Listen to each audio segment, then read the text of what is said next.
Hi, today I am going to walk you through how to make these honey ferments. I have honey ginger, or this is honey garlic, and honey ginger and lemon right here.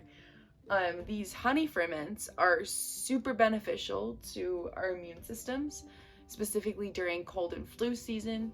They contain a lot of natural probiotics and enzymes within the fruits and vegetables, but also within the honey. Raw honey has a lot of benefits for your immune system and can help support you with seasonal allergies, and just strengthening your immune system while it's battling against any viruses.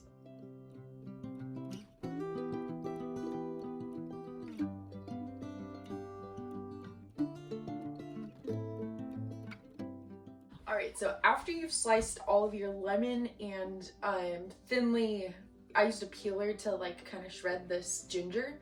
I get my jars out, and so I'm using pretty small jars for this batch, and you're gonna just start to layer the lemon and the ginger and the honey into the jar. So I like starting with just a little bit of honey in the very bottom, and this jar is not very good for pouring, but that's what we're using for today. So and then I just layer each slice of lemon with a few pieces of the ginger, and then probably another small lemon slice, and then more honey. And you just fill the jar up that way. I like layering it instead of like putting all of the honey and the lemon, or putting all the lemon and then the ginger in, and then putting the honey on top, because that way you're sure everything gets covered. Make sure that all of the fresh produce is covered in honey fully. You want it completely covered. If it isn't, and it's exposed to air, bad bacteria and the things that will kill the good probiotics that are in the honey will be able to grow in there. Yeah, and then you just layer it, honey and ginger and lemons up to the top of the jar. I like leaving a little bit of room at the top, just because ferments do expand and you don't want them to explode all over your shelves. That would not be good. Yeah, so I filled it up to the top of this jar. It's pretty well layered. I am going to put the lid on and label it, and it'll be ready to open in 4 weeks. And all of the natural probiotics in that raw honey and in the ginger are going to grow and multiply in this little jar over the next few weeks, and it'll be ready to go for whenever we're feeling sick or just want to give our immune systems and digestion a boost. Alright, so where I just sliced the lemons for the lemon and ginger honey ferment, for this ginger we're going to do something slightly different. First of all, because it's a different shape, but then also because we got to get all these peels off.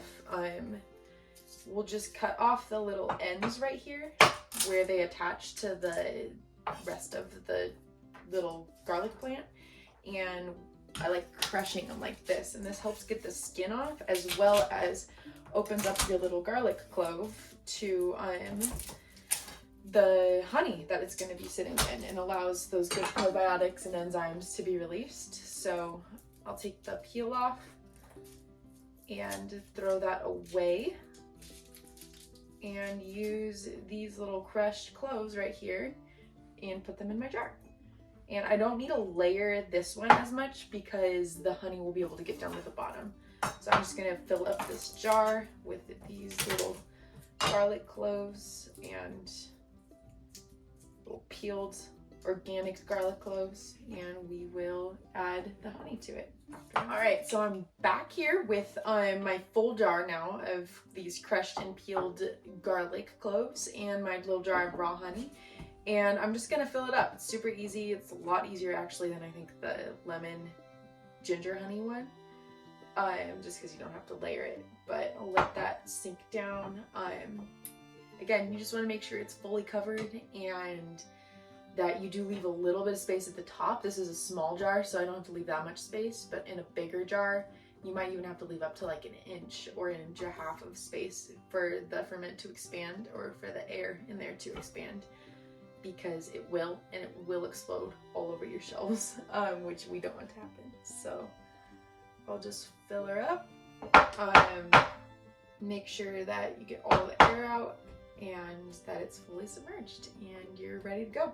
Just slap a lid on it and you can let it sit in a cool, dark space for through 2 to 4 weeks. I would err more on the side of 4 weeks, let that fermentation process really go. And yeah, that's all there is. Just make sure you use some raw honey and some quality ingredients and you'll be good to go. Well, I hope you enjoyed my video, and if you're interested in seeing more like it, please follow me here or at Grace Whole Wellness on Instagram. I hope you have a great day.